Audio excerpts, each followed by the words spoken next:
The gender pay gap taking center stage today. National Equal Pay Day is a day dedicated to moving the needle on achieving equal pay and reflecting on the progress made toward closing that gap.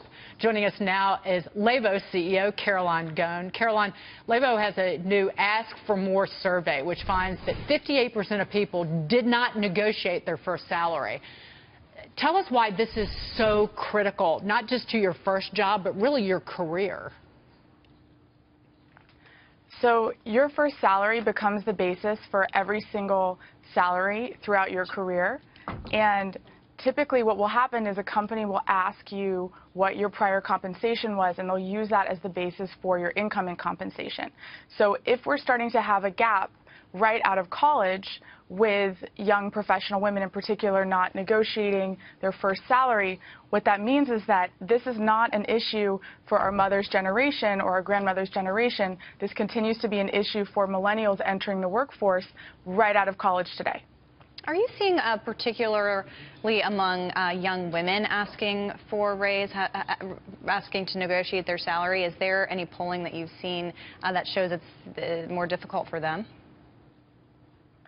Absolutely. So one of the results that we found in our 5th annual Ask for More survey, where we polled over 1,000 millennial women, was that 78% of them didn't feel confident going into a negotiation.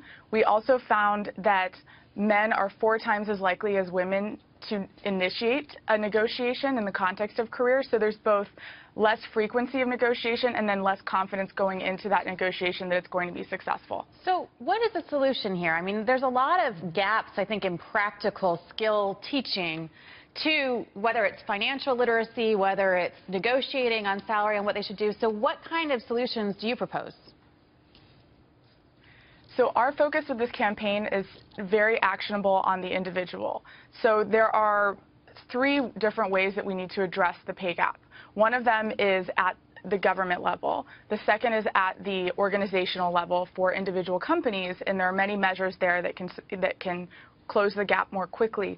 But the third is the individual level. So our campaign is very, very focused on what can that individual millennial do tomorrow to improve their own opportunities and chances. So we focus on, number 1, awareness of this gap. It's very fascinating that millennials don't tend to believe this gap applies to them anymore. So awareness that, yes, it's still very much here, and when you're out of school, that gap is already beginning, even if you're graduating now. That's the first piece. And then the second piece is, how do we actually educate you so that when you go into that room, you're prepared. You've done your work, you understand what the value is for that job title, and you understand how to have that conversation in an appropriate and a collaborative way. Caroline, one thing that was fascinating in the study that you did, of those people who negotiated their salaries or asked for a raise in the first 5 years, that was 52% of respondents.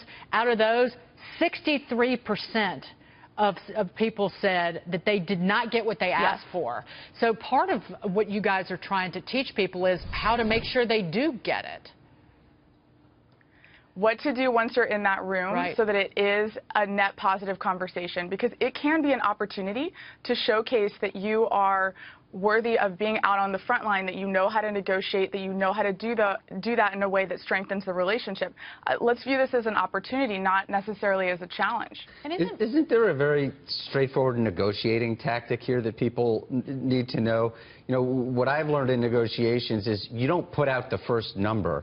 So when a company asks you what were you making before, you don't tell them, because that creates a baseline for them, and you know they're only going to give you so much more than that. Isn't that like something that everybody should know, is let them make the first offer and then you work up from that?